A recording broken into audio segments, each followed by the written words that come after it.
This is our first meeting of elementary science K-5. It's 9:11 a.m.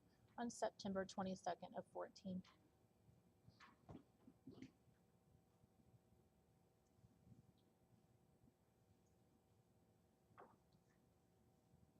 I'm going to just start by introducing myself, and the recorder and the note taker will go ahead and introduce themselves now. Who you guys are and what part of the state, maybe what you think you're going to say. I'm Bonnie Taylor, and I'm the facilitator. I live in Springfield, and I taught was a principal, was an assistant principal, and a principal, and now I teach at Drury. And what's your last name? Tabor, T-A-B-O-R. You teach right now? I teach at Drury University. Okay. In Springfield. You work for Desi. Oh, yeah. So who hired I'm a facilitator, and we came from the law. Desi was to find facilitators that were. Is that in the law? I'm not sure. It's not that in Desi is supposed to Really? select us. So we're gonna read this word for word today. I'm not sure, but we're going to go through the agenda right now. So Desi, you guys are. Desi, You want to go ahead and brought introduce you yourself? in? Desi brought you in? Yes, Desi is the one that made the phone call. Okay. You want to go ahead and introduce Yes. yourself, Stephanie? I am Stephanie Dassel, and I will be today's recorder. And I teach 8th grade science at Republic Middle School, and I'm currently the department head there. My name is Dr. Jan Van Gelder. I am a retired educator. I work part-time for Southwest Center, which is a professional development center with 41 different school districts. So you all are all facilitators. Yeah, we're supported for this. You were contacted by Desi to be here. That's who my Yes. phone call. Yes, Yes. that's correct. Okay. We are not participants. And there may be some observers that come, that will be the other set of people that may come. And it is an open forum, so they can observe. They will not get to participate like you guys will. If you're a participant, then you guys are the ones that are going to be able to talk, to make suggestions, to kind of take the committee where you need it to go. Okay? I am not to have opinions for you. Okay, I am just to facilitate you so that you guys get what you want. If you want other documents, we will let Desi know, and they will provide us whatever documents that you guys want to go with, probably with science and whatever it has to do with the House bill. Okay, let's start. You guys introduce yourselves and tell us a little bit about it. District way down in the Blue Hill, southeast Missouri. I've been a curriculum director, chief. Teacher of elementary school students, and a science teacher at junior high level, high school level. And everybody. I'm Stacey Blodgett. I'm currently employed at the Missouri Training Institute, which is part of the University of Missouri. My background is kind of varied. I was in healthcare management for 15 years. I did education as a second career. I taught in a high school business department for 8 years before I went into adult education and literacy. I was program director for 6 years with adult ed literacy, which is formerly the GED, currently being referred to as the HSE. And my role right now is I develop professional development and train teachers throughout the state of Missouri that teach in all disciplines for adult ed literacy. I believe I was employed by higher ed. I'm one of those that found out at 4 o'clock Friday afternoon. So I think it's higher education is what I was told. And I was appointed by the Missouri Association of School Administrators, MASA. Right. So you were appointed by higher at what office? Your secretary. Did you get it on? I got my email from the assistant commissioner of education. I'm here, worked with K-12 science education for 12 years now. And then I taught high school for 7 years. I'm Julie Williams. I'm the Assistant Superintendent in West Plains Public Schools. This is my 24th year in education. I was in the classroom for 17 years with technology instruction with elementary science and all inclusionary content areas.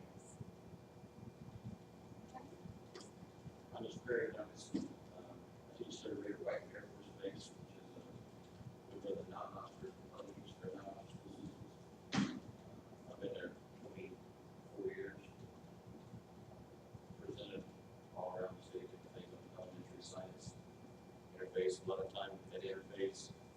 And got my administrative degree 12, 20 years ago. So I like elementary science better. So I've stayed in elementary.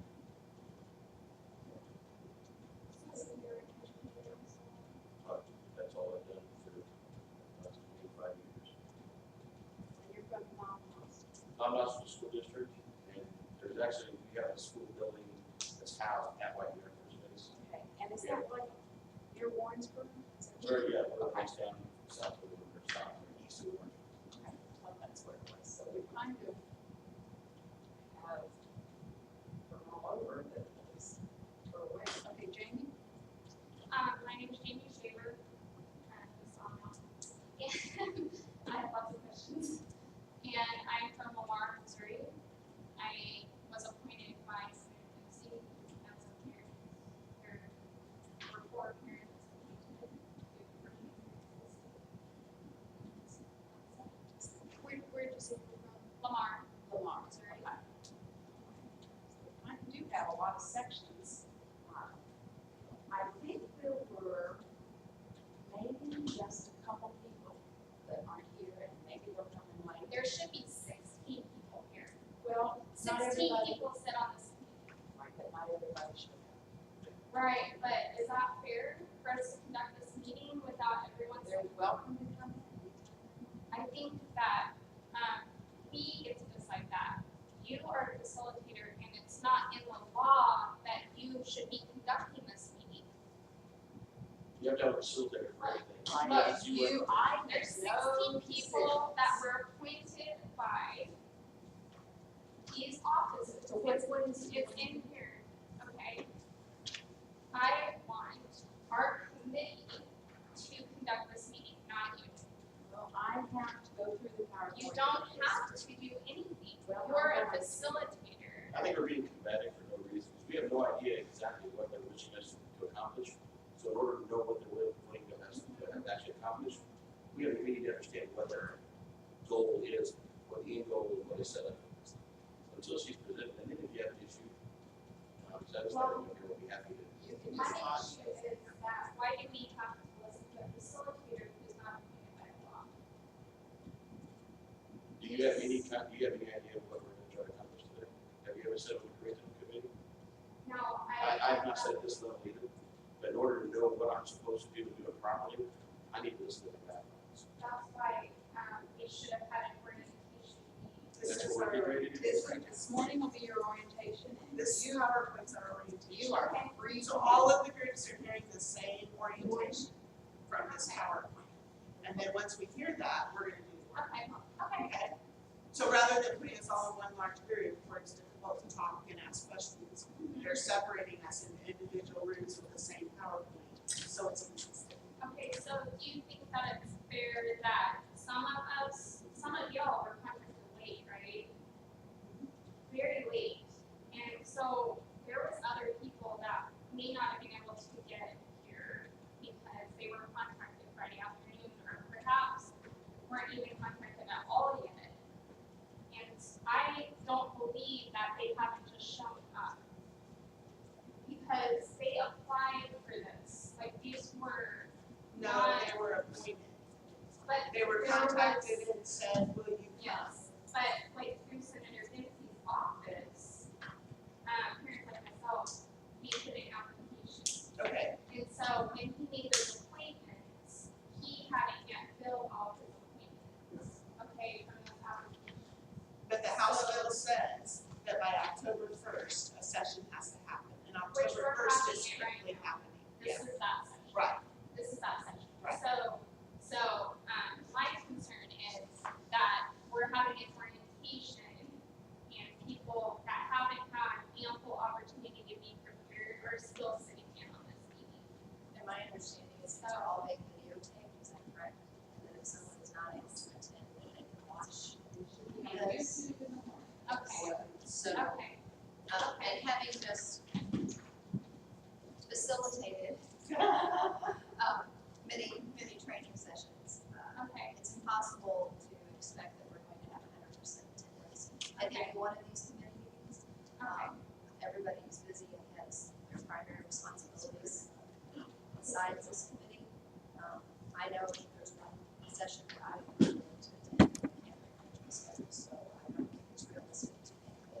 senator probably did that process for the parents that he was appointing, but other people that were appointing according to the law did not do that process. So I didn't apply. I was asked if my name could be put on a list to consider, but I Right, did well, not that's what apply. I mean, Okay. that you somehow were, you know. But I didn't find out until very recently that I was Right. coming. So it's, I think it's just a matter of the time and everything that has to go and all the hands it has to pass through Right, in order to make I those agree. decisions. I agree with that, so, All right, restrooms are right outside the door. There is a sign-in sheet, and I know we will sign in this morning. I would like us to sign in again in the afternoon, and when we come in, I think that will be a good record. We are, video recording it, and we also have a note taker that is trying to get all the information, and she may at some point come to see exactly who you are, so she can get the name beside your comment. We have lunch tickets, and it's my understanding you have $9 on these lunch tickets, and if you go over, you have to have cash to go over. So stay under $9 if you, I'm not sure all the places that we are able to go to have tickets together or anything. So that's why we want to pay about cash. We will try to release at 11:30 because I'm told that will help us beat the employee crowd. And we'll be going to the Jefferson Building. Right, so that is just right down the street. It's where, just right down the street and on, I think it's just the next building, isn't it? It's next building. Yeah, so Down the hill. down the hill, okay? just one more thing, do you have that list of names of everyone who's supposed to sit in on this committee? I have two other names that aren't here. Joanne Cleese, K-L-E-E-S, and she would have been appointed by the Professional Teacher Organization. And then, PTO, or wait, she, Professional Teacher Organization. That would have been a combination of Missouri, MEA, MSEA, AFT. And then the other one is, how do you Julia Williams, sorry, I'm Julie Williams, I'm here. Joanne Lees, K-L-E-E-S, and Joanne is all one word. The sign-in sheet. It's right up here on the Around. table. Okay. Okay. Okay. I looked at the one, Christine. Christine, I'm gonna let you introduce yourself and tell us where you're from, and maybe who sent you, and what you do. Okay, sure. Hi, my name is Christine Reitz. I teach at Ferguson Morrison School District. I have taught fifth grade for 15 years. Except for this year, I'm a science coach for our school. Sorry I'm late. I got a little lost. We're glad you're here. Sorry. Okay, we're doing little hints, so I can see your name from our distance, okay? Breaks, the breaks are up to you. What, do you want to take breaks? Do you want to just leave when you need to leave? And we'll work through it. You guys I said just be funny. Anybody that needs to leave, take a phone call or use the restroom or get something to drink, you're all adults and welcome to it. Smokers, there is a place outside someplace if you would like to smoke. Okay? All right, any questions about observers, appointees, facilitators, note takers, recorders, and any other questions about any of those? Okay, I think we've. All right, this is what we are, kind of is what we're going to work through today, and it's also listed over there so we can keep it in our minds. But this is directly from House Bill 1490. Begin with the end in mind. Develop, evaluate, modify, revise, and recommend academic performance standards or learning standards. Okay, and it's from the first paragraph. guide us through our whole work session. We also,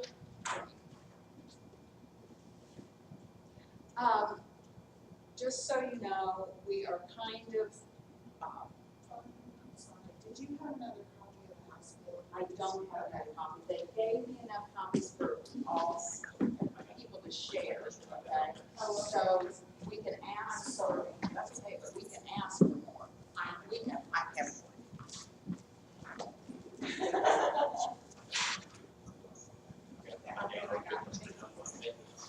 Oh, yeah, sorry. Oh, that's fine. Is there anybody else who needs one? Does everyone have a copy now? You got one on your. Is it okay to do that? It is fine with that.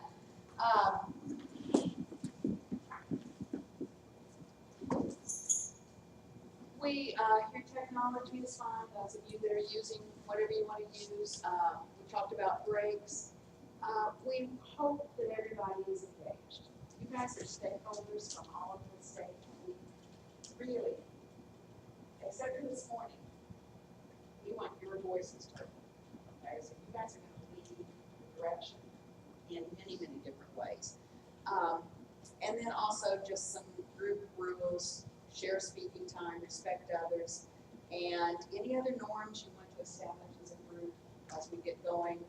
And like I said, there will be observers from time to time, okay? They will come in, they have a paper that they can fill out, and we'll give it to Desi, but you guys are the ones with the voices. Okay, this is what I want yet. I think we are going to stop and talk a little bit about our beliefs. And this is a little activity that will help us kind of get to know each other.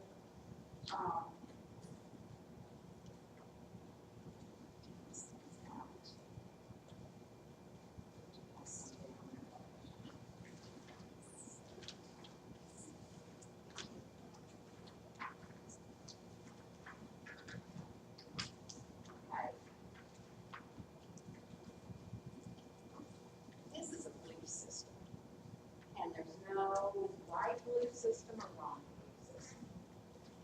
But if you'll take a little bit and read these over, and the ideas in your mind, what is the most important one you believe to observe? And go all the way through, and then we're going to talk about it, we're going to share with each other and talk about it.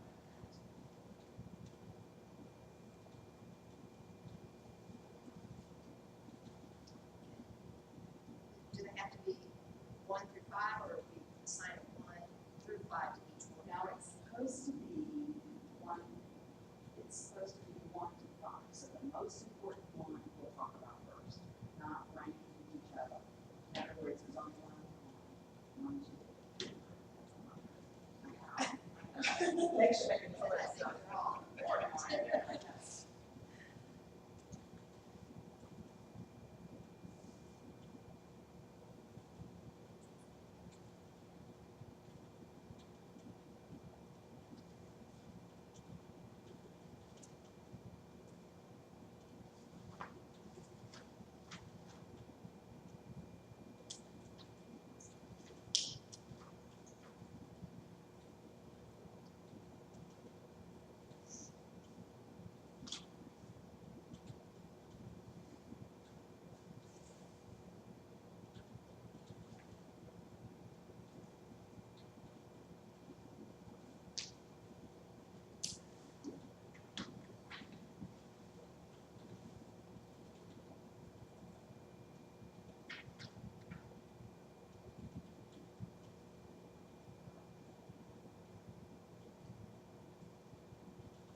run right over, yes, yes.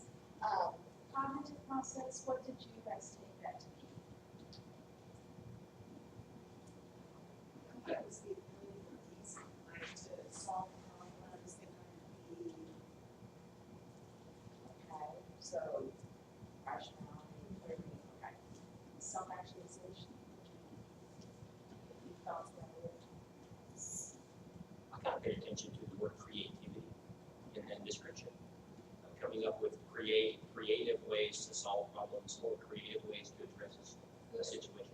I don't know, the unique potential, each student has its own unique potential. And it wasn't fully developed their creativity. Every person on this committee, every person that teachers are with, has their own unique experiences.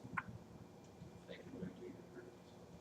And how that even deeper into it, that every child, regardless of where they come from, rural, suburban, wherever they come from, every child should be able to achieve the same level, like realize their self-aware, ability to succeed.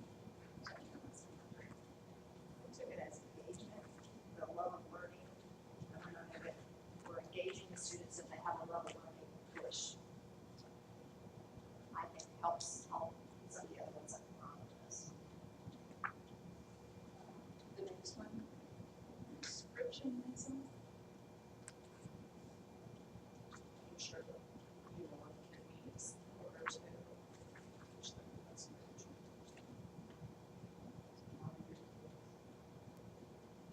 Academic rationalism.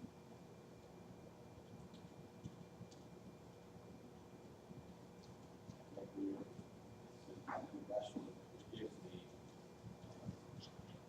giving them that information to students so that to work with, to have the information presented to them, things that are acceptable, things that they need to have, give them some structure, or maybe like the system.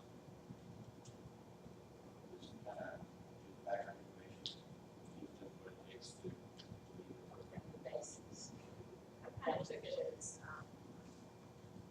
I guess I kind of took it literally, like the rationalism of why academics is important, but, because there's a lot of studies out there that show that the more educated you are, the more active participant citizen you are.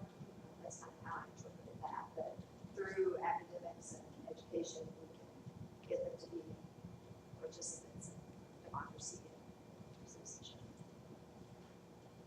And social reconstruction.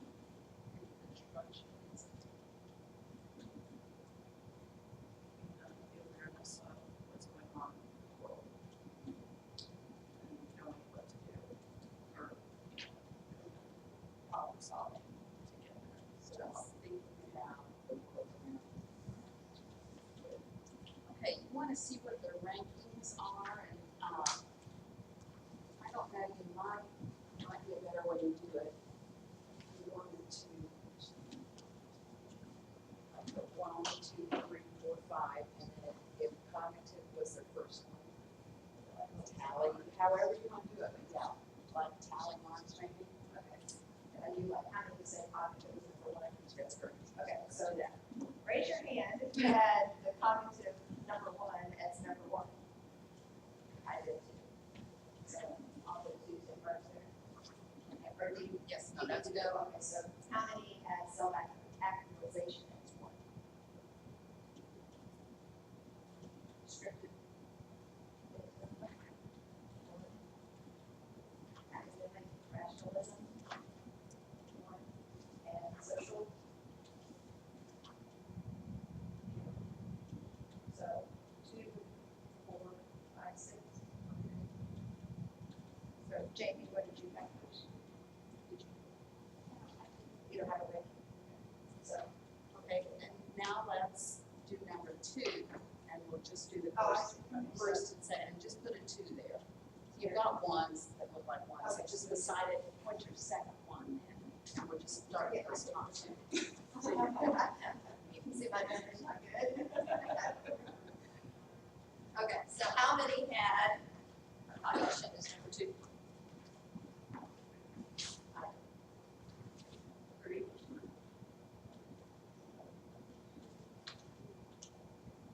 How many had self-actualization is number 2?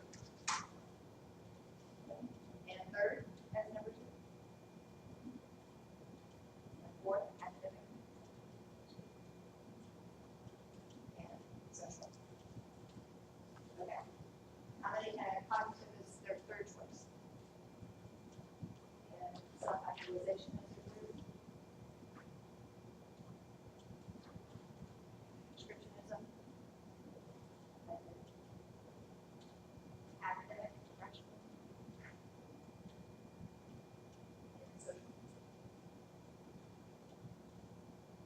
Okay, so what would be our top two that most of us chose? Cognitive and academic functions. Okay, also self-actualization, got 2 ones as first choice, so circle those. All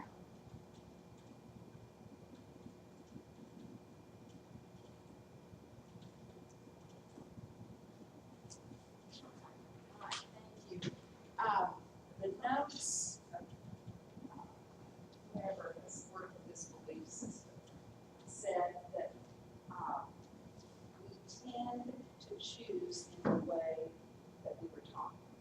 So if this was, these two were the way we were taught, that's probably the ones we then lean towards.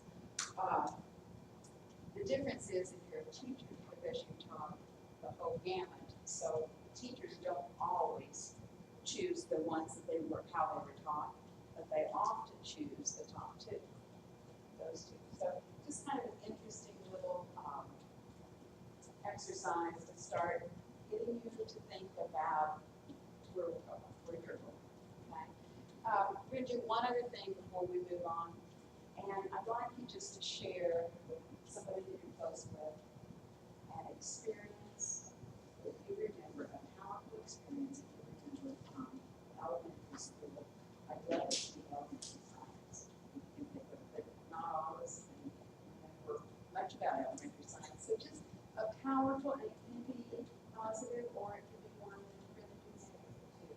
But if you'll just find a partner and you might be breathing together and just share powerful experiences with us. And then we're going to try to work to see if it fits in this belief system or if it, if it holds it or not. I'm going to give you about 5 minutes to share.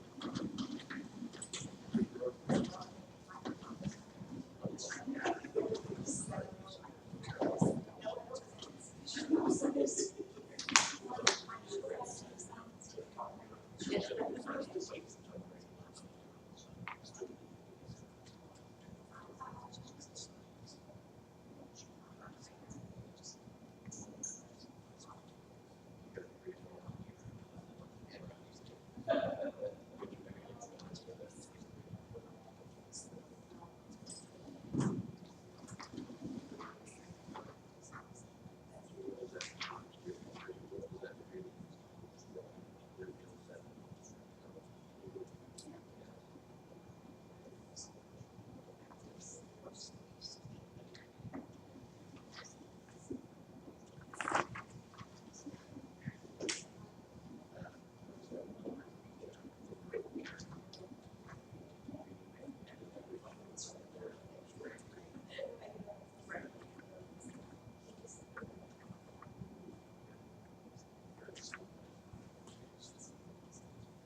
monitors, which are really bad stuff.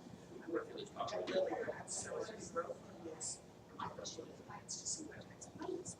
Well, how do you figure out how to the rest of the discuss using knowledge that I am learning to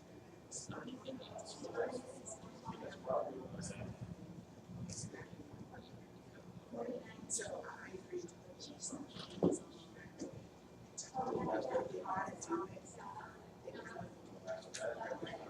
honestly,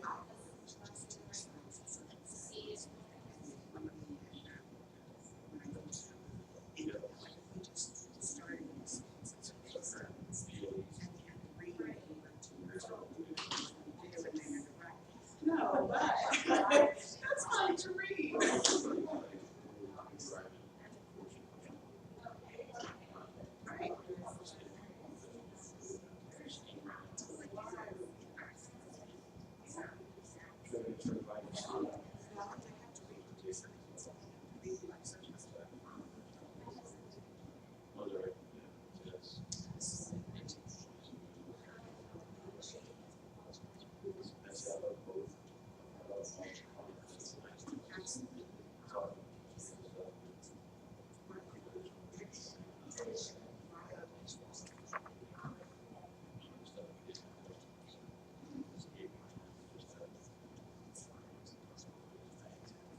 Right.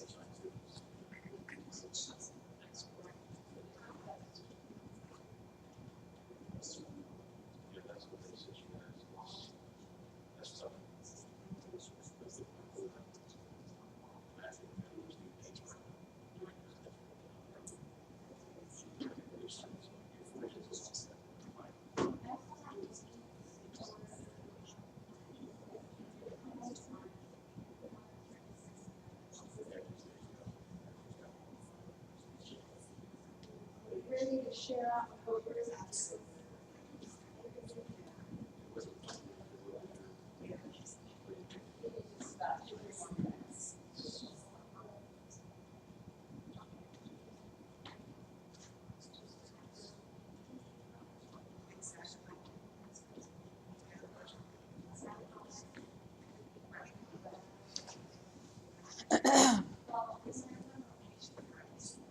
My hope is that the video works.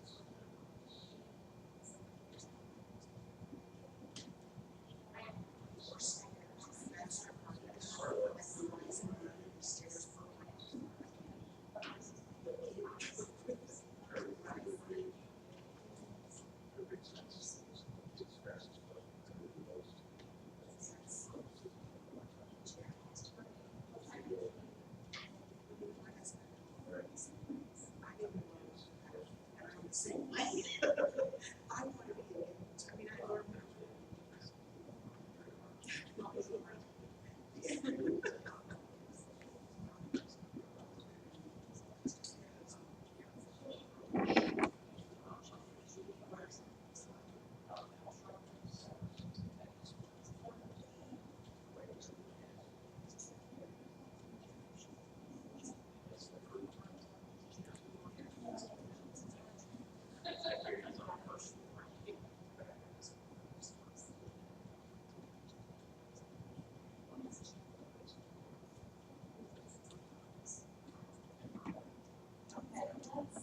You guys share out, you guys share and talk, just somebody started.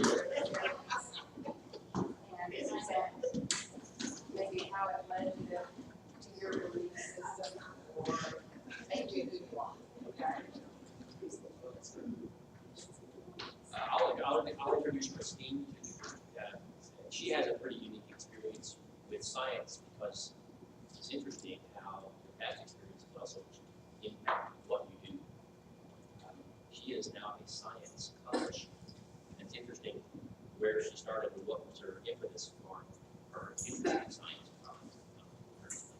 So basically, as a child, when I was taught elementary science, they handed us the book and we read the book and you were supposed to get everything that you were supposed to learn from the science book, which didn't strike me very much because I didn't understand it. And so I didn't get a whole lot from my own science.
part of it. And I got to college and I got into the elementary education teacher preparation program, and we went into these classes and they were teaching us how to teach science, and this is cool. This is great stuff. Why didn't I learn this as an elementary? So it kind of really kind of directed me, and I'm not going to let that happen. We're going to do science. We're going to learn how to do science. And so that's kind of directed my science experience. Is it true, I've heard that some elementary teachers aren't comfortable teaching science. And I noticed with teachers in HB, one teacher will say, oh, I'll teach the science, like a teacher will teach that. So is that why, like my third grader, she hasn't had any science this year so far. And so it kind of makes me wonder, well, is that one of those teachers? Is she just busy focusing on having right now? I'll try to answer that from my perspective. Okay. I think there's a couple. I'm the superintendent. Okay, Okay, so here's my Now perspective. Okay, the first question is, what about the comfortableness or comfort level of a teacher in the science area? And I think that's kind of varying upon the person, because some people are naturally comfortable and kind of think along the science realm naturally, easily. Some people do the same thing with math. Some people do the same thing with writing. Some people do the same thing with social studies. It's a natural interest for them. And so maybe that could be that some teachers are more comfortable teaching other subjects than science because they have a natural interest in those other things that they may not have. I think in my experience, I think my school just didn't really care about science.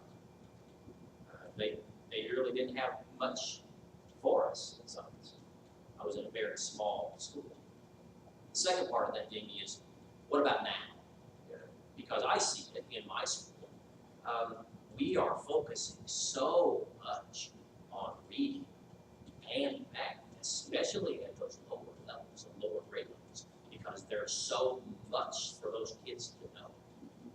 And that impacts their education from that point forward. If you don't know how to read, you really can't learn science. If you don't know how to do math, you really can't do science. So we focus so much on those areas that unfortunately, the reality is that science sometimes takes a backseat to reading and math. Does that make sense? Oh, I have 4. Yeah. But the one you're talking about is a Third grader. that hasn't had science. Well, she can't, to date, she can't recall having a science lesson. And that could be due to a couple of reasons. Well, it could be a lot of reasons, I guess, but I suggest that it might be due to a couple of things. One is that. That's her perception, Yeah. what her perception. I would be surprised. You also might find that they're not doing a science that I teach their grade Yeah. 25 years. So you might find that they're doing science lessons through their reading. Might be like related, charts. yeah. And it's not a science lesson like what we're used to or like we had when we were kids, because we are trying to incorporate so much more into our sciences, incorporated into our, into our art program, into our PE program. When you're trying to get it more holistic than what it used to be, is okay, so this is the way we get our science hats now. Now it's okay, let's take out, let's just say your scholastic reader now actually produces a science edition. And they might be using that as just an indoctrination. I don't know about your specific classroom, obviously. My daughter isn't recognizing that. Right. And a lot of them won't. It's so embedded that they just see it as non-learning. Yeah, because the kindergarten, your kid isn't gonna recognize, calling time, studying the weather. They're telling their time, that's the science was. Yeah. What's the weather today? Yeah. And they're learning, but.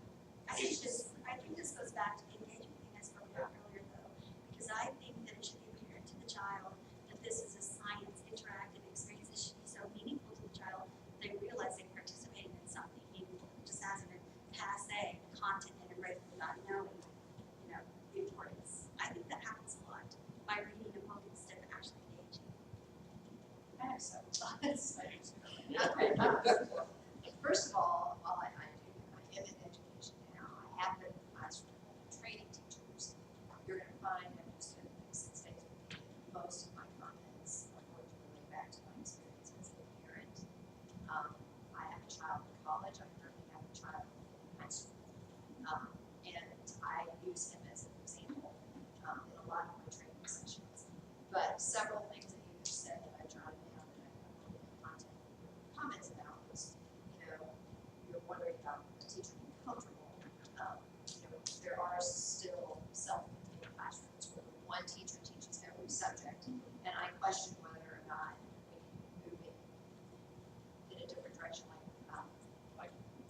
compartmentalized approach.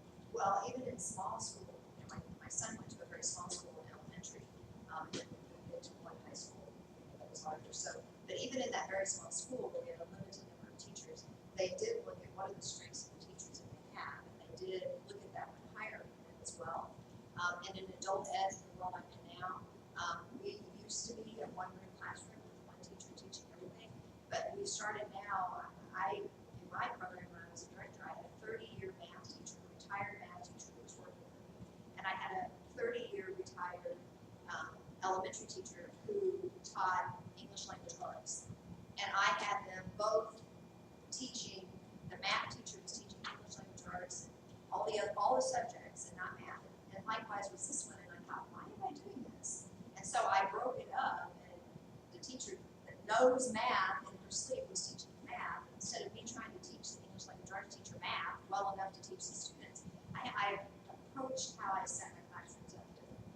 And I know in the upper elementary of the school where I live now, that's how it is. Up to fourth grade, they have English language arts, social studies, science teacher, and math teacher, because that's where their specialties are. But I think the other thing that a lot of you talk about is the relevance of the instruction. Again, going back to my son, if you isolate science and teach him just terms and just content, which is how we learned as parents, and that's what frustrates me is when I will get into conversations with parents who think we're doing everything wrong in the education system because it's not the way we were taught. It's a different world, for one thing. Our kids are different than we were. They grew up with these. They demand a different way of being taught than I did. That's a generational thing. My son will not study with the teacher who's giving him just worksheets and rote memorization of facts, but he will get on YouTube and watch physics videos and understand all of them because it's showing physics in the real world and in life, but you can't tell me 9 times 6, because that's a rote memorization thing. So if you can connect that for the student and show them why they need to know it and make it interesting for them. I'm not saying school has to all be fun, just they have to have that connection. Relevance. Relevance. You will have them, you will hook them. They will find what they like. And then back to what you said, you've got the sciences because you're focusing on reading, because reading is the basis of everything. But they could be reading a science article just as well as they could be reading sieging or embedding that so that they That's exactly what I'm talking about. I know that's what we are currently doing. We're really, our district is this year trying to STEAM certified. That's one of the things that they're really pushing and embedding all of your sciences, your social studies into all of your.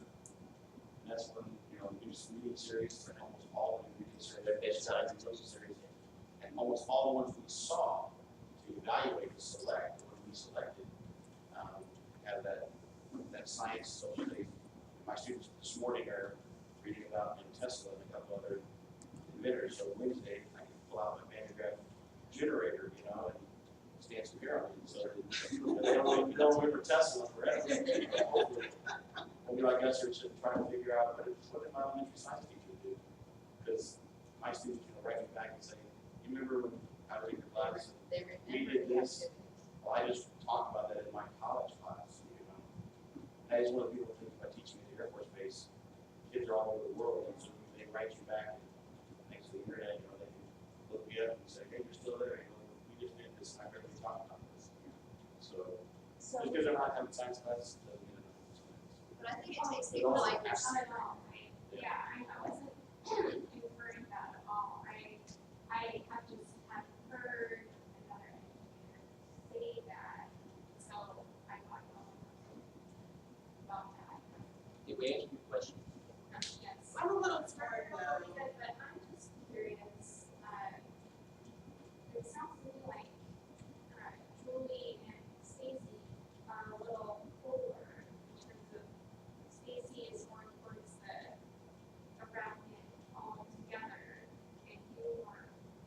Well, actually, you're very much alike. Here's what I do think though. Like, you sound a little more traditional in terms of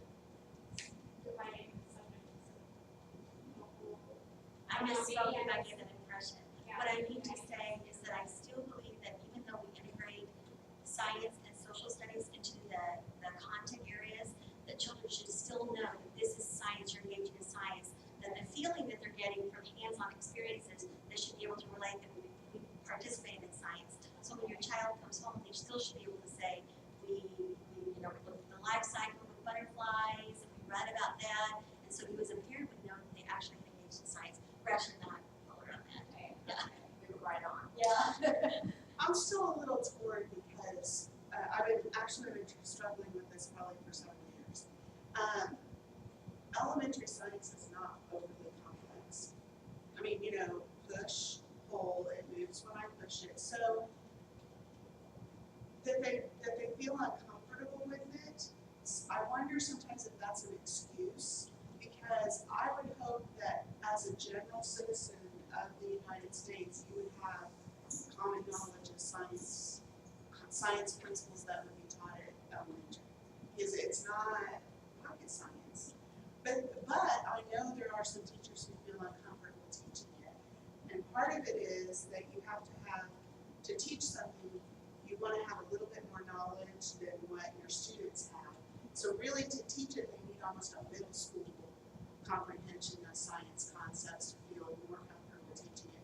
So I'm torn between departmentalizing for specialty. I mean, I get it. I'm like, I go back and forth every day almost in what's the best way. I do believe strongly in the integration aspect though. I think we have to be reading, writing, and doing science. And there's no time in the day to teach them isolated. You've got to be doing it all together because there's no time. I'm not just a time issue, I just think if you want to work smarter, absolutely, and not harder, your students are going to gain more in a shorter amount of time if it's integrated. Right. Than if it's Well, it provides a isolated. purpose. Yes. Well, I do agree, and, my sister, and that's what we talked about, is STEM student cannot write. It's not right. They never allow for it when they do this crap. Sorry. But, so. But I will tell you, Way, yeah. They can, you're incorporating the writing into science. And we do, in my district, in fifth grade, it is departmentalized. They have two teachers that are lightweight literacy, one is, ELA, bigger than that one, like down in science with the kind of. But out beyond that, it seems to be up to this team of teachers, they leave it to them. Like in the fourth grade, those two Capricorn teachers, two of them got in and said, oh yeah, I'll trade with you. And the administration kind of went, oh yeah, sure. And they give them that time to do that. I would hope like, even as those departmentalized ones though, that if they're writing an essay in English language arts, let's find out whether they're in science Right, which class, they are. so that Actually, how they Yeah. do it is they have the homeroom teacher and the science math teacher is your child has those two teachers, like, and then the other two teachers are here. So that's how we have it set up. And it seems to work very well, making everyone Do you all know if there's any research on which is better, departmentalizing or? Actually, I do. Woohoo! And you're going to be disappointed if you are for this departmentalization. Oh, I'm not. Now, think back, I was a 4th, 5th, and 6th grade science teacher. I was a departmentalized science teacher in 4th and 6th grade. There is not a body of research that you can point to and say departmentalization is good for student learning. I've looked everywhere, and I can't find it because we've been trying to focus everything that we're doing in school on what the research is. And so I went out on a mission trying to find research to say departmentalization resulted in better student learning, and it's not there. Now, there's a lot of research to say that it does help the teacher. There's also a lot of research to say that it does help the student prepare for a middle school type of environment or a junior high type environment, high school type of environment, there's not research to say that it results in greater student learning. Disappointing to me to find that, but I wish it was there, but it's not. I think what she sounds like is lower elementary. The concepts are not, Yeah, they're not. there's not really a need for specialization. I mean, you can't teach above and below. Until you get to the upper, Yeah. yeah. Well, and the other thing that you have to remember about the elementary world is those teachers teach everything. So they're responsible for all content. Well, we would hope they've been trained, but they haven't been trained. I mean, when you look at, They've gone to college. they don't get a lot of science. The focus is on, they don't get a lot of science education. They get like maybe 1 or 2 3-hour classes. So unless they're passionate about science, I would say they're very passionate about science. Yeah, so when the teacher is passionate, so I have some teachers in my district that are amazing at integrating the science in and doing all of that. But they've started with a passion about science themselves.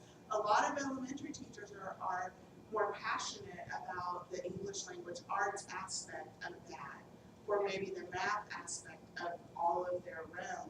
But the science, there's fewer teachers that are passionate about that science. And unless they're passionate about it, a lot of times it doesn't go through with the projects and And I'm going to say, you're simplifying I am the ground very elementary complex and issue. cover, because, you know, we said it's not rocket science. 100 years ago, It was, you know, really, the yeah. steam engine was rocket science. Yeah. So you have to understand that when you're dealing with a 6-year-old or a 4-year-old, you know, preschool, we have preschools that go all through. A wheel is an amazing invention. I mean, there are so many things you can learn from a wheel. You think that it all started from a lever. And that's why I tell my pet, you know, my pet is simple machines, because I really like to branch from simple machines out and show my kids that everything comes from a lever, you know. And beginning people in general to understand the value of elementary science, that's been my struggle forever. And I think the STEAM, you know, you're talking about you're doing the STEM work. In our district, we have the STEAMs, we have the arts. My wife is nationally recognized art teacher, you know, so she was very glad to get the arts included into it as well. But understanding that things that seem very, very simple to some people who enjoy it is not simple to everyone. And understanding, you know, just the basics behind, you know, plants. You see like animals and animal science, you know, so when you went through school and you picked up all those pieces and parts, you would probably, as an educator, you would enjoy teaching that part of science or that genre. And if you're an elementary teacher, you have to incorporate all the things that you, it's not that you don't enjoy them, but things that you're not been passionate about all your life. So you're going to be really well on your reading your language, but your kids are really going to blossom when it comes to that part of, you know, science. So that's just human nature. The things that you incorporate into your being, you know, you do better. And science is intimidating to so many people, and that's one reason why when I do the interfaces and those things, teach the people, you know, don't be afraid of it at all. You know, it's just like you can't mess up your computer. You know, just make sure the information you're disseminating is accurate. I think that's where a lot of people become afraid that they're going to tell kids something that's inaccurate. And so sometimes just being fearful of being inaccurate, they don't say anything at all. You know, and that's self-silence is Two things that get into too, I mean, everything you hear is trying to get people to go into the STEM field, so there's obviously a shortage of people in the STEM field. So why would we think that we have that many elementary teachers out there that really have that passion for STEM? Overall, we can't get, and then if you want to break it down even further, I mean, how many times do you hear that women don't go into the STEM fields, and the majority of elementary teachers are women. And so you just start whittling down the number of people that are going to have that passion that you have, you know, because how do you get, it's a vicious cycle. It's kind of like generational poverty. How do we get elementary teachers passionate about it, but we can't get women in general into STEM fields and, you know. I think that the future teachers that come out of some of your science, I didn't have very strong science, and it was get out the textbook. It wasn't let's go through this experiment. Do you think stronger than elementary teachers themselves because they have a better elementary scientific background? Well, for me, I think maybe the monkey one for me, here, the elephant in the room, is that, I don't know if I should put this out there, but AYP and APR, forever, No Child Left Behind, and our AYP was so focused on English, language, arts, and mathematics that I think for many elementary teachers, there wasn't a grand accountability if the administrator was not evaluating closely. They didn't recognize whether science or social studies even one was being taught in the elementary school. And now that we have the new assessment changes since January, and we've changed over to an APR focus, we do have accountability for science in 3rd grade, 8th grade, and high school, but still across the elementary, unless you're having close attendance to your curriculum and your evaluation in the classroom, I'm not certain that it's hitting a lot of radars that teachers hit social studies and science effectively in elementary school. I think that's one of the issues. I think it goes back, I agree with you totally. It goes back to that saying, what gets measured gets taught. Correct. And that is, in the case of science, I find that awful. It's a travesty. It's reality. And so science for a long time wasn't measured at all. Now it's measured at 5th, 8th, and 11th grade. Still not measured, in my opinion, as much as it probably needs to be. At least it's on the radar now a little bit. At least it's measured some. So now we have that focus. I think that those things right there is what makes our work vital, Yes. absolutely crucial. And you guys can be a powerful committee. Well, I think it takes people, I was trying to mention this earlier, I'm just thinking about, well, you're both in administration, so. That's okay. I'll pick on both. Superintendents, we're kind of used to Okay. that. We're here. I taught in a career center, aka vocational school years ago. And by nature, the way that career center vocational teachers teach is exactly what we're saying. So we have all application, not all application, but it's application of what's happening in the core areas. It's hands-on, it's project-based, it's all of that.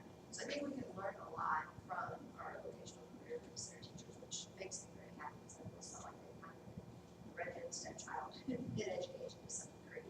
But I also think it's important that administration, and I know that both of you do, but I don't know, there's a lot of administrators out there who were taught the way we were all taught, our generation was taught. And so they will walk through the halls and if they pass a classroom that doesn't have students sitting in the seats, staring ahead, paying attention to the authority figure in front of them in the lecture room, learning can't possibly happen. And I completely disagree.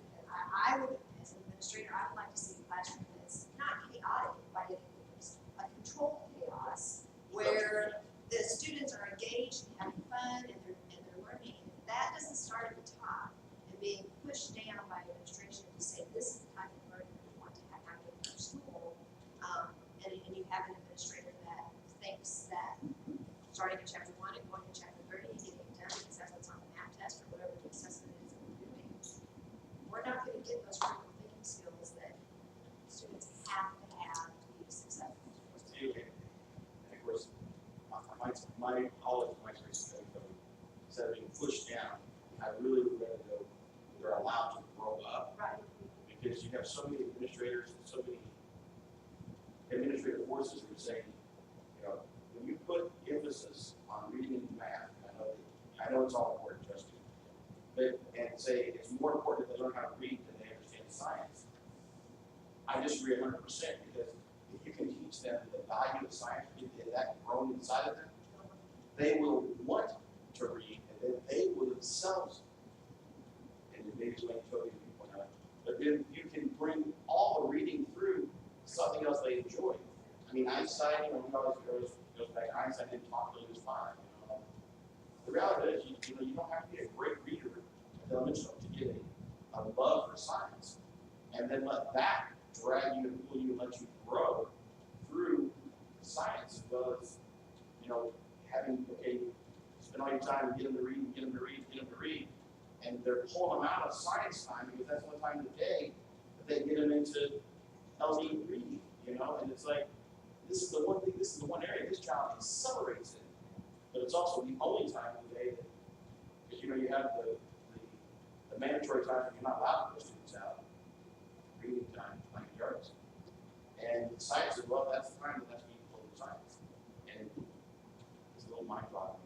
I think you kind of hit on it, because I think when they come to us, they want to learn science. Oh, yeah.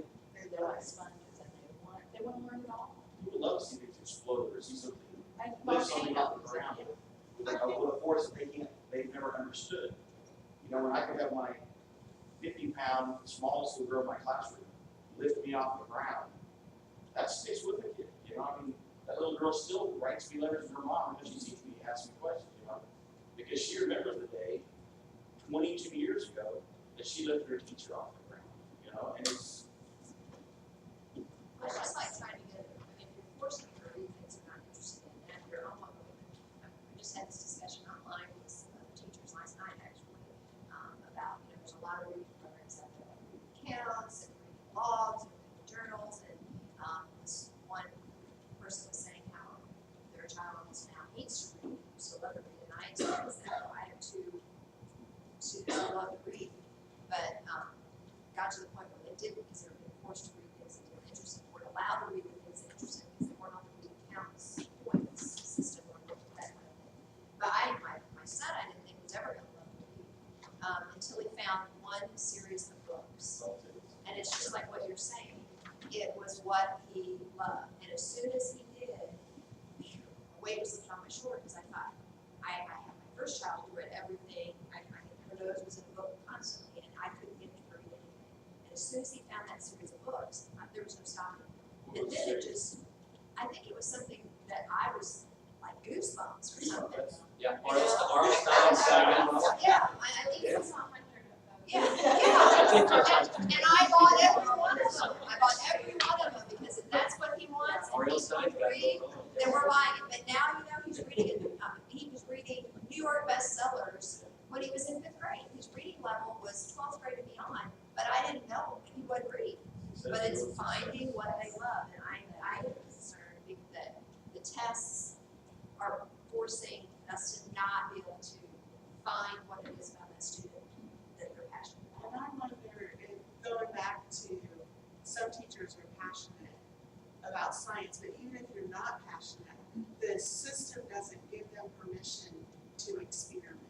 So like, you know, when you try a lab, it may or may not work, or there's gonna be learning no matter what, but it's scary for a teacher to do that if they've never experienced that. But they'll just do it. Kids are so freaking. Exactly, but it's still scary, and they didn't learn that way. Their college courses were that way. That's where it has to happen. Professional development finds its way to the school districts. I know interface numbers plummeted in my district, where we used to send grade levels to the interface because we had professional development dollars. When the state no longer required the money to go to professional development, everyone said, well, that money, they took the money away. They didn't take the money away, they just removed the requirement. And if we don't, like everybody else, if we don't make it a requirement that your teachers understand the scientific process, and there are so many science opportunities out there for the professional opportunities. But, and I say ladies because I predominantly when I do my workshop like at interface, it's more women than men because it is a predominantly female profession at the elementary level. When you can show them these things, that, you know, I try to, when they walk out of my workshop, you know, they have 5 or 6 things that they can take that day. And they're simple, and it's And not difficult. all of a sudden, you know, the next year they come back and, because every year I try to do something different for several years. They come back and say, you said that was so cool, and then you do the next thing. And the main thing they understood was, it is elementary. It's not that scary. Enjoy what you're doing. But if we have some sort of an accountability, unfortunately, I don't want to be testing for anybody else. But when you remove the accountability at the lower level, we used to do Stanford 9 every year. And even though Stanford 9 was a, now Stanford, what it was, Stanford 18, but making people accountable for a broad spectrum, I still think is important to make sure that everybody not just feels comfortable, but feels an obligation and a responsibility at every level. Because you're not testing 5th grade. I mean, I've just been around a lot of people and a lot of different school districts and see a lot of people that I keep be second grade, and we do our best. Your best is good enough if you're not giving it full. But if you're not held accountable for it, it's human nature, unfortunately, it's just the way it is, to not put it all out there. And unfortunately, the fifth grade teacher that gets Oh, blamed the for poor the fifth poor grade teacher. scores because, The poor fifth grade teachers. yeah, Oh, I know. Since we're sort of being public, I do think we need to clarify that in 2013-14, the law did reinstate the 1% requirement for Yeah, that is professional required. development in the state. For professional development. Professional development. Monica, can I say one final thing, because I know Yes, I'm a we're gonna move on, but this really was great. good stuff. Oh, I just finished a doctoral dissertation, this is correct, in May, and part of it was figuring out where we are right now, and where we are right now is exactly what we've been talking about. But when did it change?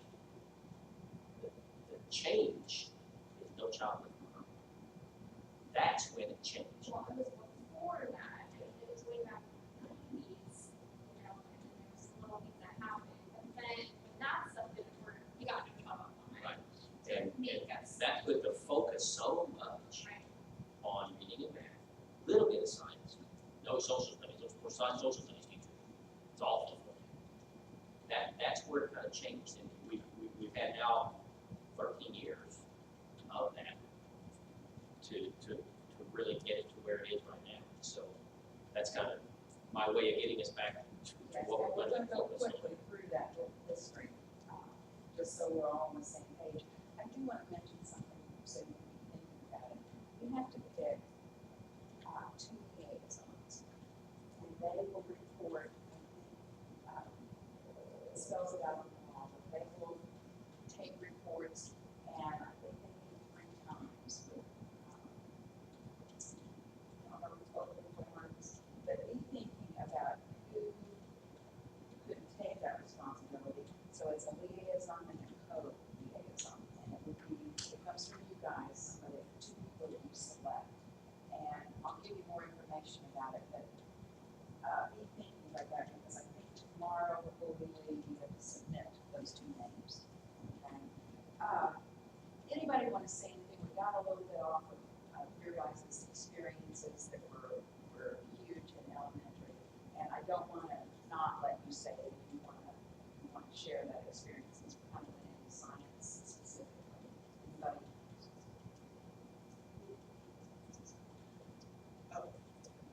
It was in high school, and so I had to do New Ludia, and the fact that I remember the name New Ludia is how awesome an experience it was. And that's lily pads, so I had to grow fungus on lily pads and decide which auger would grow the best fungus and identify. So it wasn't just knowing the content, the biology content behind how to grow, how to prepare. It was having to problem solve as well. So it's which recipe is the best. I had to find a recipe to make the potato auger. And so it's all of that packaged together. It wasn't just the content. It was having a purpose for using the content that made all the difference. Yeah, absolutely. But it's not that, yeah, that it wasn't the, the 7 steps or whatever, however many steps you want to do. It was that, oh, that's wrong, go back. Oh, I need to skip to, so it's the scientific method, but it's not the steps. It's not in a specific order. It's that problem solving. Yeah. Right, Yeah. right. Interesting. Anybody else? All right, we're supposed to watch a little video. And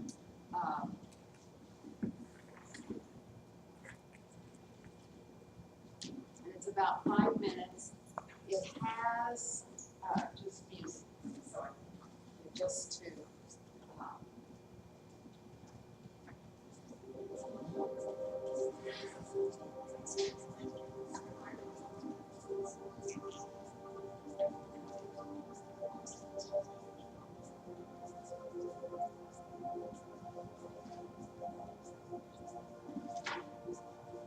Next up,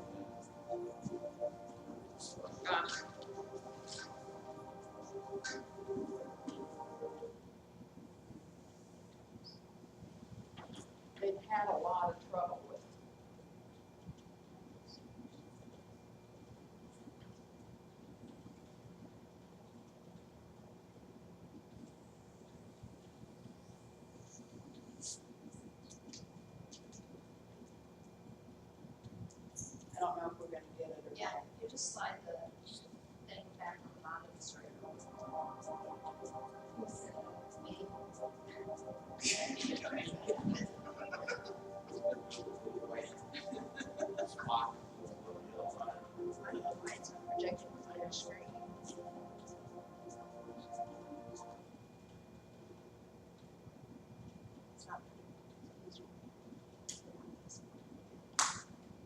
I can get back in my car.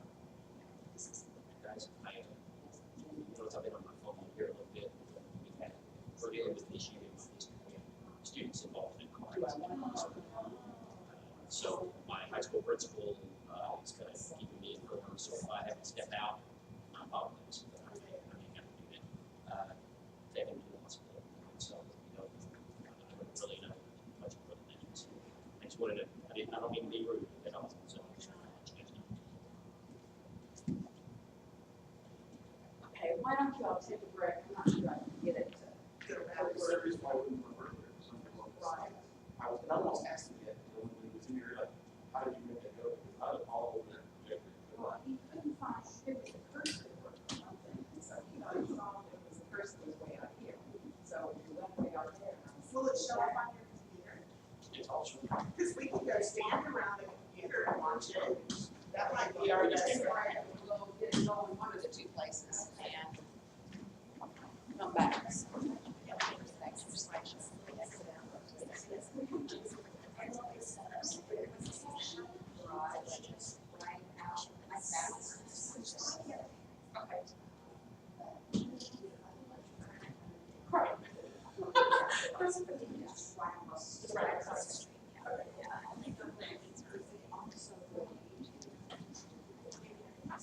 We'll just get tomorrow, but maybe Right out here in no man's land and do the options for, let's see. Well, now it is, it wasn't. But this isn't catching up yet. So if you minimize it for a second and go out to no man's land and then right click, you should have, do one more time. Just forgive us. See, that's what you're seeing right there. But usually you can right click and get the options for the monitor and then projector together. If you're I think the fear, right, I think the fear that was just this, these are, well, actually, the standards have been written by next year, and then true, if you look at a planning guide for writing curriculum at all, like I could, I had to close it. all my curriculum is district control, but it's not me right here, but it's How, that's so it. I can register math or science. I would agree with that. In our Let's district. try that. It takes well into 2 years to write all the curriculum, and I'm a little concerned about the time constraint.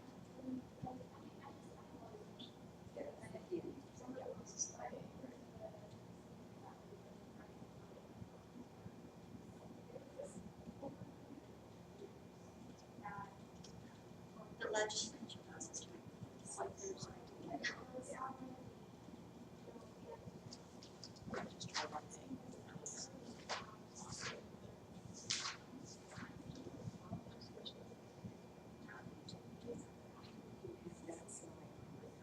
That's part of the video. But it's stuck there, even though you have it. So it's not there.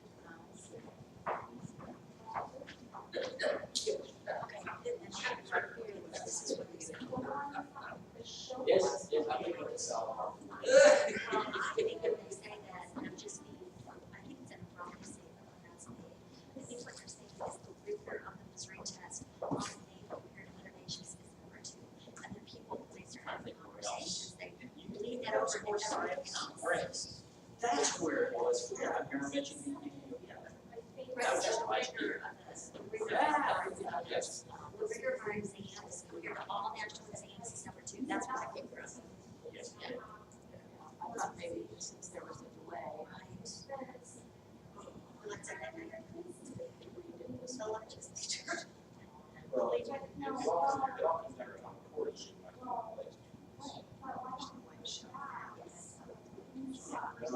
Which is what we're still teaching, so except for 2 years with the assessment, there's just nobody says what it is. Like this, we're with everything. Do we need to call them over? It has nothing with our science. Yeah, actually, there's one. Right. So, there's been a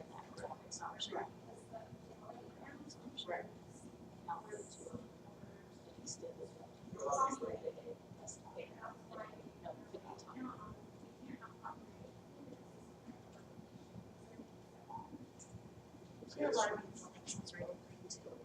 But I just don't see start Well, hopefully we won't have to know that. Right. I think we will start from scratch. right, so my question is, why would you have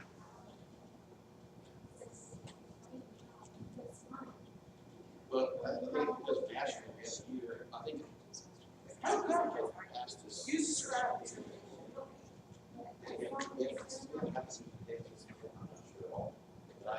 The reason we have to have this meeting right now is because in the law it says October first. If I can, if I need to ask somebody else. Because there's another deadline here, I think there's a December deadline. Oh, there's not, okay. Okay. Yeah.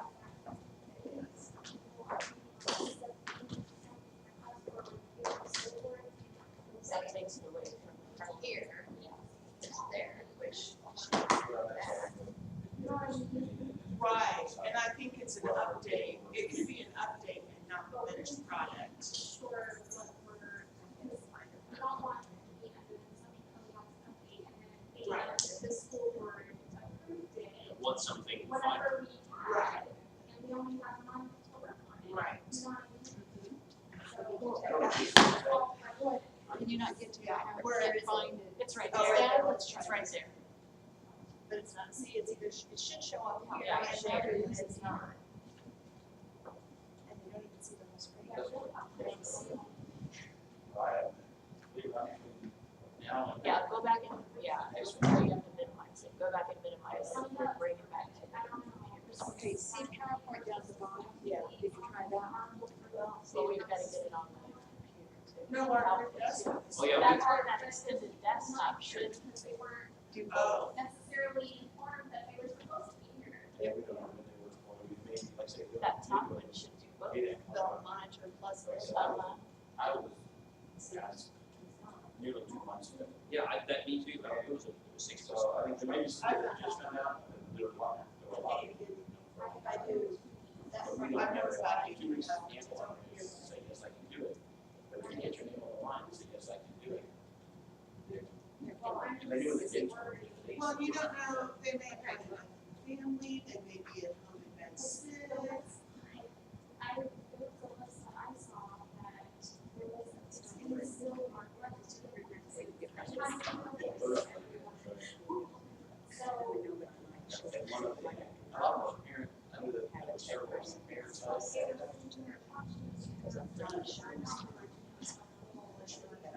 And I guess a part of it, and I guess a part of it, I to make decisions, and the people who show up as the owners or independent, where you make a decision, I know, they didn't show.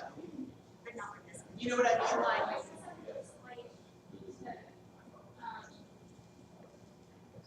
You know, why do we actually start this? Get to everyone. You know what I mean? Make sure everyone watches this, and then let's select a candidate. That's what oh, okay. okay, because if these other people, I can't imagine that they signed up for this and then they're like, no, sorry. I mean, I think if they cared enough, they want to be involved. I do think though that for some other communities, other than Dempsey, we express interest in serving on Dempsey's appointment, but some boards just hold. I mean, some people just said, will you do this? But I'm with you, I don't think everyone's had that. That's weird. My son used to go and if I had the masters. Chris went to Parker. Where she was. I think that's where he was. Here she is.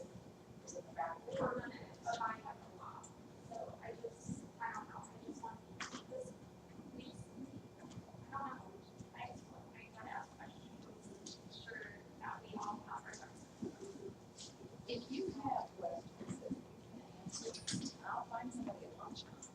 If your questions too. I've got one. Okay, did Jamie give it to you? No, Sandy did. Okay, So, but it's just in regards to Jamie's question. just. And put it down on the back of the sheet. I'm really not crazy. No, put it down. we're supposed to do is give you answers, any of it. Yeah, no, you should have clarity on how. Well, I'm gonna respond to that. We had one of the best professional discussions I've seen in a while, because you asked questions. Okay? And you know, it That takes. brought that question, that brought those questions around, those are not bad questions, those are good. I appreciate your Okay. No, So it keep makes asking. us think outside the box. Yeah. I'm in a room full of administrators, so.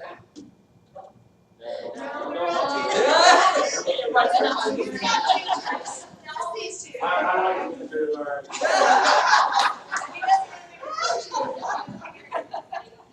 Dealt with a lot.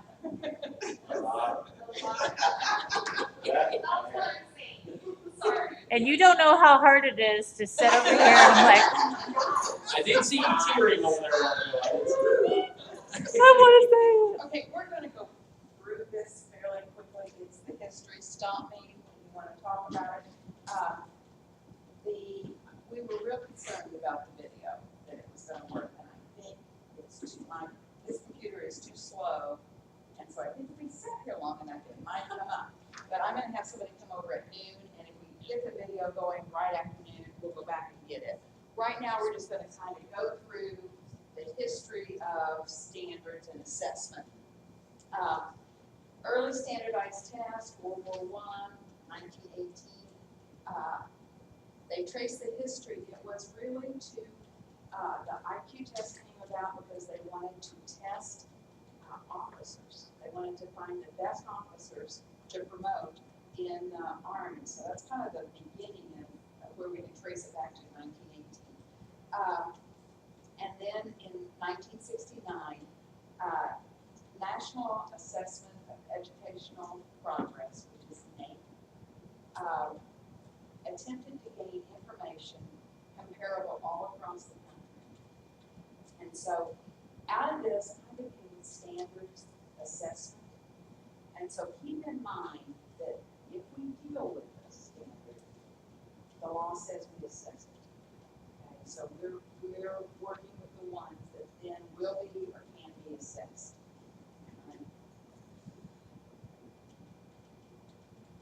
All right, this is Missouri's history with standardized assessment. When I was a kid, we did the Iowa test of basic skills. And we also did Stanford achievement tests at different grade levels. In my career, we kind of stopped giving some of those, and at one time we stopped because they were very expensive. And we started giving them just at certain grade levels then. Also, there was the basic essential skills test, which was the best. Some of you remember it. It was 1979 to 1988. Then we had the MMAT, and that was the Missouri Mastery and Achievement Test, and it was written by Missouri educators. And we stopped giving it in 1998 and went to the MAP. And we're doing it right now. So that's what's current. Okay, we also need to talk about. Well, we won't be doing it next spring. We'll be doing it as that next spring. For math or science. It's science, we're taking a math test. Okay, great, just for science. I need to keep reminding myself that. Yeah. Science. Okay, thank you. Okay, Sorry. so Outstanding Schools Act also comes into play, and in 1993 is where we came up with the showing standards. And the law said there would be no more than 75 academic performance standards, and that's what the House bill says too, 1490. Educational professionals were involved in the writing and also developed written curriculum frameworks. Districts adopt or develop in curriculum aligned to those standards. So there's not we don't have a state curriculum, and there's not a national curriculum. I think there are some states that do have state curriculums. So the 75 academic performance standards, we have 40 that are content and 33 that are performance, and we can have no more than 75. All right, and I'm going to pass these out are what have been in existence all this time now. And that is still going to be our basis today from where we started today. Let me know if I need more. I think they had given us some so that we could all share.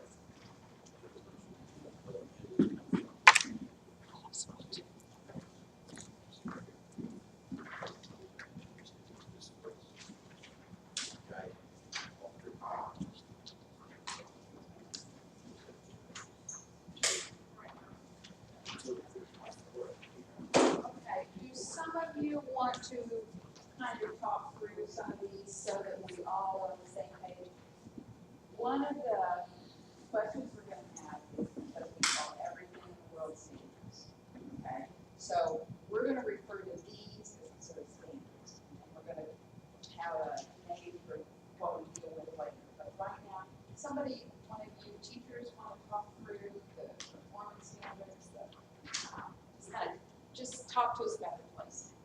Any of you guys. So basically, in the district that I teach for, we have used the placement to develop our curriculum. So this is the guide that we have used to develop. The last couple of years, I mean, we've been trying to go away from this and trying to incorporate, take the things that we had used from this and incorporate it into the Common Core because we're trying to be proactive. And now that the state was ready to say, let's put the brake on that just a little bit and you go back and see, is this still, I don't say current, but is this still a value? I think most of us would say there is value in the original construction of this document. And there's still lots of ways we can grow and use this document. Because it gives good structure. And most school districts were able to build a good, solid foundational system with this structure. It took teachers, and there were 142, and check back, educators, 2 years to come up with this. And really, it's not like the Constitution. It has stood a test of time. Exactly. It may need tweaking, it may need, but right now, this is what is in place. It's called a placement. So people will refer to it as a blue placement. And so talk about the two different sides. What's on one side, what's on the other. I've got the show me standards up here. So the knowledge side is all the content areas, and of course, we're looking specifically at science. So this would be the facts, content, concepts that are in a particular content area. And the other side is called performance. And there's four goals, and this would be the processing skills that you do, use these processing skills with the content on the other side. So some of these goals are assessed on the MAP test, and some of them are assessed locally within the district. And I guess in our district, this is the overarching, like for the content side, we fit everything in those 8 content standards for science, but we rely heavily on the grade level expectations, and we relied on the frameworks when they were in existence before to help drive our curriculum.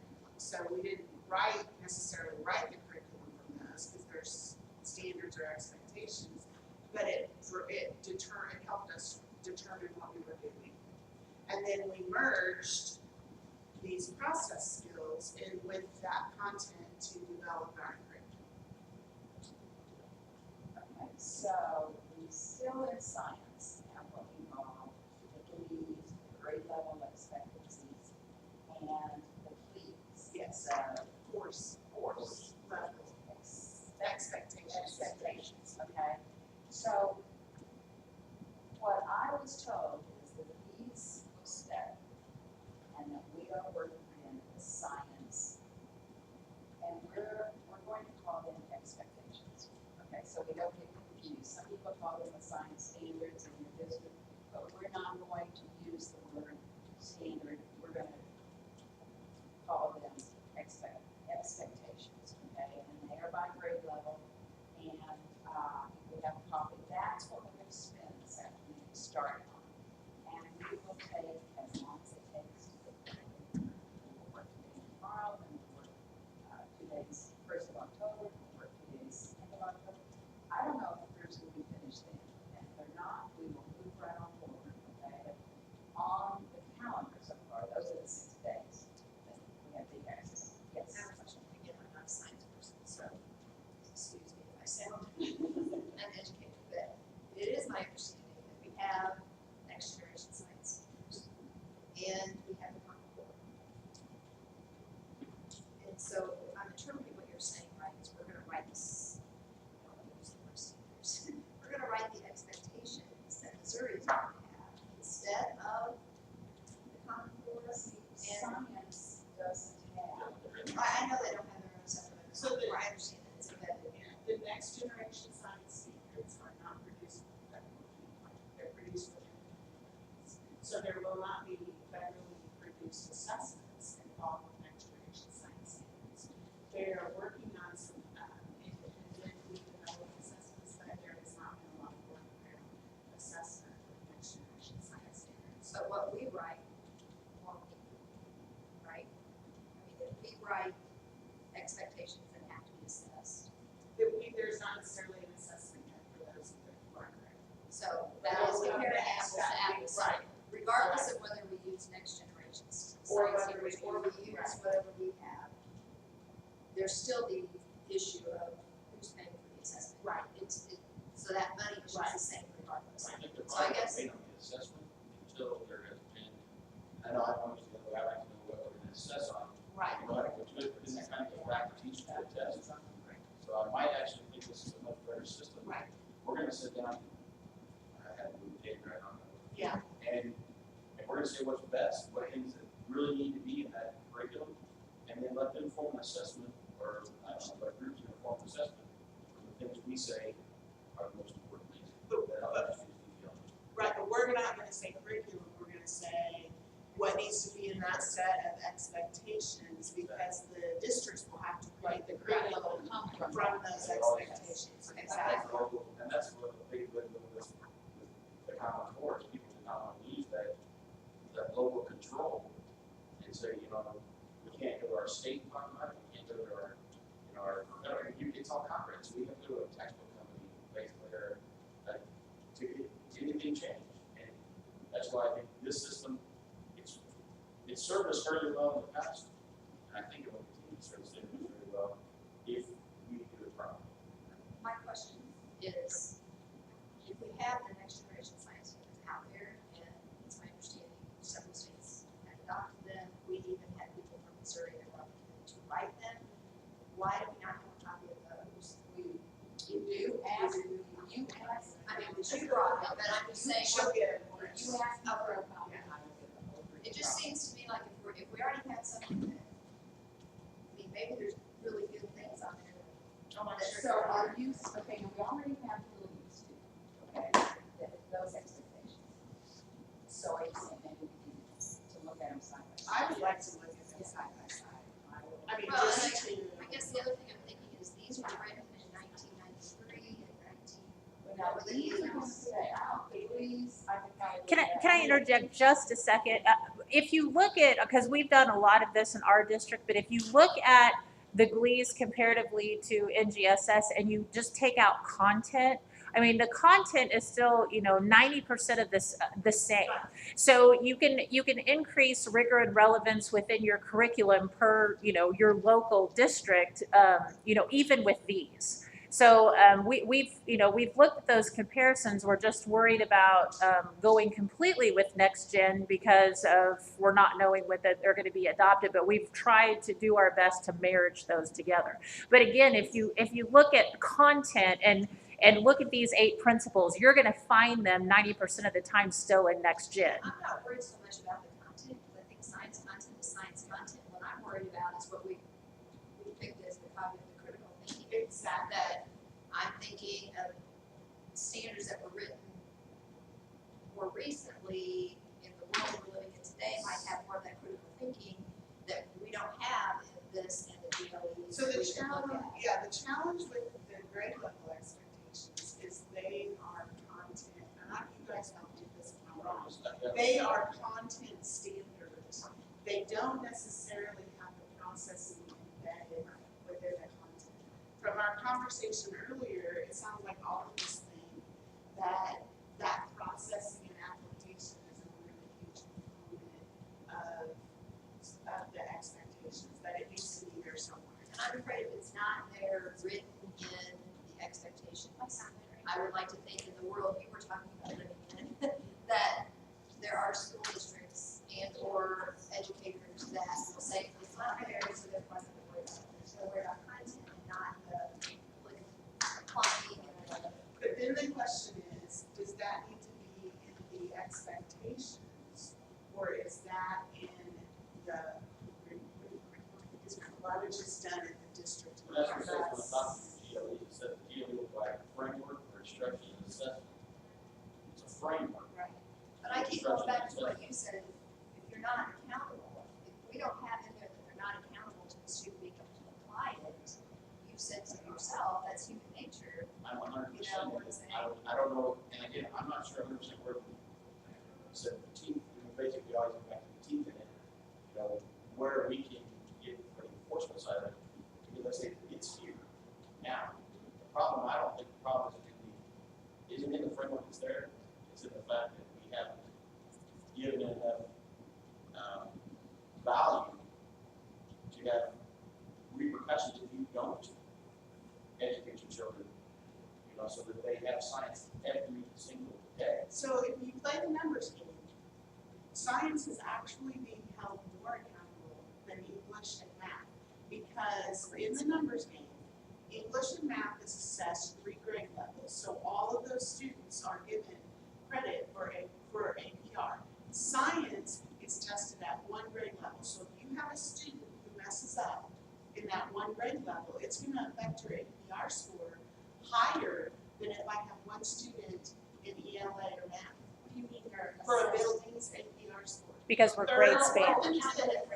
So I have a class of 3rd graders, 4th graders, and 5th graders taking ELA.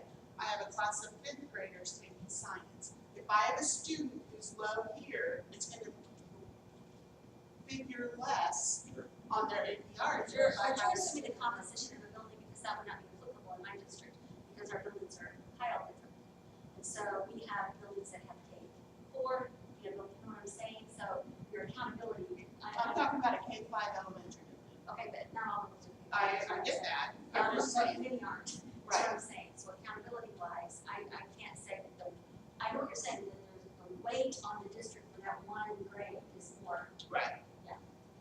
I guess I'm more concerned about what the student can do than how it affects the district's, which I know that's your all's role, so, you know. Well, in order for yes. right, so in order for, it would be nice if every single expectation, we were able to guarantee that every student had every single expectation. But what, as you said earlier, Sam, what gets monitored is what gets the focus. Right. So that's where we are right now with science. I don't, like you said, I don't think this is a bad document. I don't think that these are a bad document, but there's no monitoring to show that it's. Okay, so I'm just gonna play good. That's all I am doing. So I'm not playing. My question is, if I was a teacher in science and I took the current, show me standards, and current GLEs, okay? Okay, I think that's very good discussion, and I think I'm we still need to do it. confused about the industry. I have questions, discussions for that too, so Okay, I want to bring. we will start right after lunch, and I will have them, we're gonna finish this, just the history. So we're all on the same page. That's fine, but right after lunch, I will have you copies, you do the May right. you all see a pattern here? No, you're just putting it into one. Yeah, okay, this goes through No Child Left Behind, which you already talked about, assess 3 through 8. State assessments vary, proficiency rates vary. So the state's response to No Child Left Behind. The NAEP results revealed variances states with high percentages proficient on their own test were scoring much differently than on NAEP in some cases. So translate that fact for us. What's that mean? Can I summarize in my view that in the lineage of 50 states, all 50 states actually did give a state devised assessment. They actually did. Most people don't think that, but they actually have. In the lineage of difficulty, Missouri's assessment was second ranked difficulty in the nation. Second only to South Carolina. Is it Massachusetts? It's South Carolina was third. Massachusetts bought theirs from Missouri. They bought it from the same company that Missouri did. From the same company. Same company. That was what you did. Same company. So it's basically the same test with a little add on writing. The Missouri, because we gave them the most difficult test, didn't have the highest ranking of student proficient because we had a more difficult test. Not because our kids were not proficient. We had a more difficult test. And I, for one, and I'm sure probably several others, got tired of Missouri getting beat up on in comparison to states because we had a more difficult test, not because our kids didn't score as well. So that's what NAEP showed. That's what Nate showed. Exactly. Okay, so the governors got together. They could see this was happening, and they got together to level the playing field. And that's where they commissioned the Common Core, and that's where the standards came. You may know more than I do, but the governors pulled in people. It wasn't the governors sitting down writing them, but it was their best people that came in. That's where we got the Common Core, okay? But those were educators, those were employers, those were military, it was the people that. David Coleman is Well, not. So there's a lot of speculation exactly No. where those groups came from. The governors, unless I'm completely wrong, which I've been wrong with before, they signed on to the Common Core 3 months prior to Common Core actually being printed. Not just public, before they were printed, because there was a timeline involved and they had to accept or reject. And if you didn't accept it, then you had to have your own, basically said, you choose anything you want that fits the requirement, but this is the only one right now that fits the requirement. And most of the states went ahead and said, we'll take it. And now you're seeing a lot of states are coming back and saying, wait a minute, this is not what we expected, this is not. And unfortunately now it's kind of cycling backwards, trying to figure out where we really want to be, and do we want to change our standards to meet this? Maybe our standards were higher to begin with. You're saying maybe the process was flawed. It was I would say- Well, The but governor, then they Opinion. signed it without seeing it, or they signed it without Oh, being yeah. published, that's two different things. he had, no, the governor signed us up for it unilaterally himself. He'd never seen the Common Core. He did it for money. We don't, Yeah, we don't Oh, know we if he never looked saw at the draft or not. there was no draft. No, it wasn't. No, he did it for money because if he didn't do it, we would have lost, an opportunity to get that stimulus money. That's why he did it, which, okay, we're desperate for money. I mean, the federal government gave all that carrot there. He said, we have all this money, $4.3 billion, we'll give you a cut if you get these college and career ready standards, and that's what they had. But my understanding is the Common Core has the bios of everyone who's on that committee, that we can all go and see I what think they're. you're right, I think I. Yeah, he But also honestly, Common Core has nothing to do with us. Right. We're That's- Science but and that's we're where the Common Common Core I'm came glad I from. don't have to do that. Okay, so, I'm with you. Yay! First round, cool. okay, this is Missouri's response to No Child Left Behind. We came out with the glees and the pleas, okay? And then every expectation was aligned to the Show Me standards, which is the blue sheet. They were written in 2004, they were revised in 2008 and 2010. Right, so it wasn't that we just wrote them and they're still what we originally came up with. Okay, this is the terminology, standards versus expectation. Wait, so the GLEs were written in 2008? Originally Rewritten. 1998, I believe. Originally 1998. The first version, there's been a couple versions. Okay, so they were updated in 2008. Yep, And that's December what you guys are 3rd, still using? 2010. December 3rd, 2008 is the most recent version I'm still using them for science. Show me standards Yes. is the place. And it was rewritten in 2010, but these were in 2008. GLEs were 2008. It says on the bottom. And so it's a good thing we're here.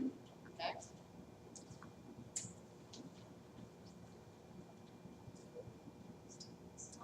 Which part was revised in 2010? This is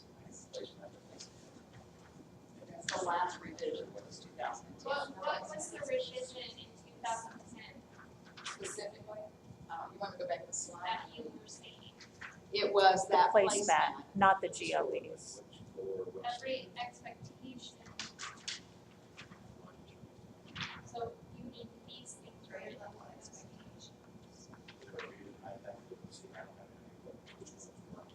Teacher and grade level expectations. They were written in 2004 is what it says. They were revised in 2008 and 2010. This document says 2008. 2008. So what was revised? I would have to see if they made changes and republished it in 2010. It also could have been a different field. What is your date? What's the date on the bottom of yours? It says 8-2, yeah. I think science glees were April 2008. I don't think we've done anything with them. So maybe some of the other grade The levels. other content. Well, that would have been when, 2010 was probably Common Core. That's what I was is what trying you're to say. saying. Yeah. Okay, And social studies was redone. okay, because that was Common Core. this was written So you might see in the 19th. Okay, so this is where we are looking at our work. So we have the Missouri Learning Standards. And then we have the Show Me Standards, the blue placement. We have the expectations, which are the CLEs, and the Common Core standards for other. We work with CLEs and science. And then below that is district curriculum. The districts select what they want to do to support the expectations. So our work is at the expectations level.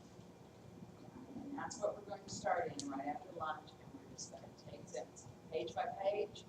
And first, we're going to check for clarity. Like somebody may have a question. I don't understand what that means to demonstrate, or what, and we'll go around and we'll all talk about that specific question until it's clear. If it's clear and you don't have a question with that one, we're moving on. We're going to do thumbs up, thumbs down. If it's not clear, or if there are questions, we're going to take that one apart and see if we can come up with better. Just a point of clarity, did you all still want to have a copy of the next generation science? Yes. I have one. That's what we- Okay, but we need copies of those, and we will look at them either simultaneously, however you decide. I think once we get into them, you'll see. There is a difference because there's like 35 standards for kindergarten in our beliefs, and there's 10 what we're calling expectations in next generation science standards for kindergarten. So there is some difference So between. what would you say, would you say that is? Yeah. It is fewer standards and more processing. Yes. And more complex processing. It's going deeper. It is. Going deeper, not wider, which. Right. So I mean, that's just the way it is. Okay, so I hear you saying that you want to do something with the two of them. We'll see what the best approach then to roll those out will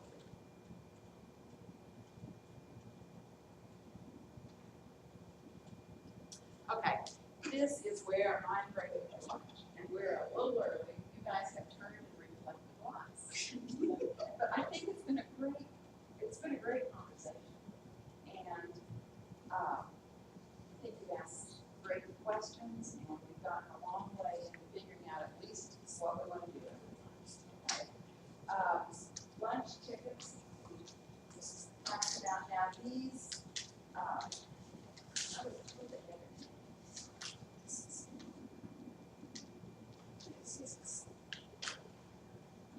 the heck are these? I did. Stephanie, you too.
It says full group members shall be selected upon mandates.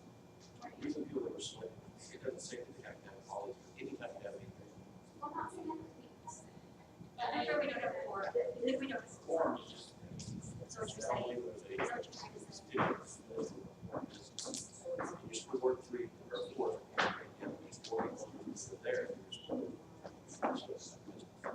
You have to work, because otherwise, you have to go there solely for to do this.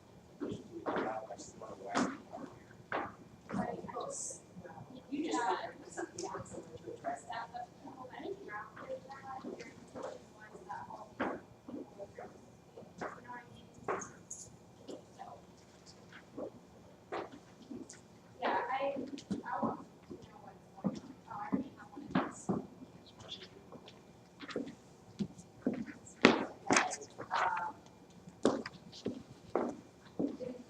Out a little earlier, but after an hour. And also, it's suggested if you want to get your lunch and bring it here, I have a work lunch if you want it. Okay.